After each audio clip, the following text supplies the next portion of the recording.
Les engagements financiers de l'État envers les provinces, l'opérationnalisation de la Caisse nationale des péréquations ainsi que la gestion de biens arianisés. Voilà autant de préoccupations soulevées par le sénateur lors de la séance plénière du 14 mai devant les élus des élus. Le ministre des Finances Doudou Fwamba a été appelé à répondre à toutes ces questions.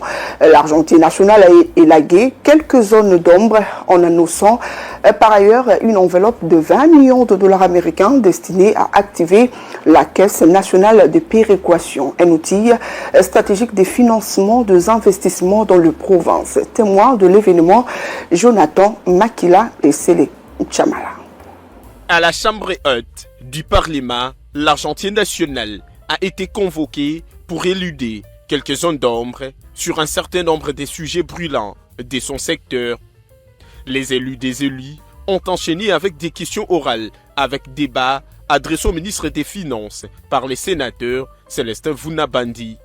Les préoccupations ont porté sur les engagements financiers du gouvernement envers les provinces et sur la gestion des biens aérianisés. À ce sujet, je vous prie de nous apporter des réponses à ces questions. Première question, pourriez-vous, Monsieur le ministre, nous faire un état des lieux complet des biens aérianisés répartis par province et par secteur d'activité, en précisant ceux pour lesquels les acquéreurs seraient en situation de défaillance face à leurs obligations vis-à-vis de l'État. Deuxième question, quelle est la procédure réglementaire pour réactiver un lieu aérianisé dont l'acquéreur est jugé défaillant?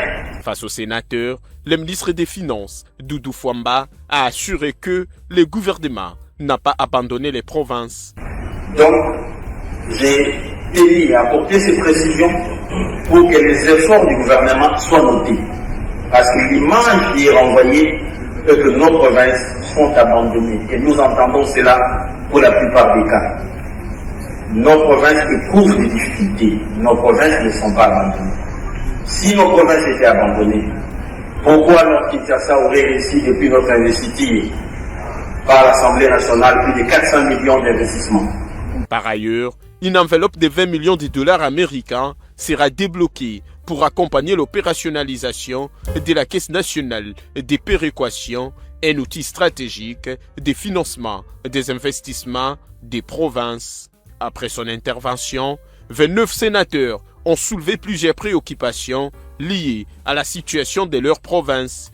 Au regard de la pertinence des questions posées, la plénière a accordé un délai supplémentaire au ministre afin de compléter ses réponses.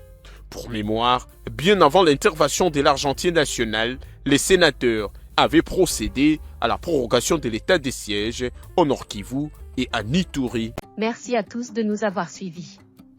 Aimez et abonnez-vous massivement à notre chaîne YouTube Tribeca Media. Au revoir et à la prochaine.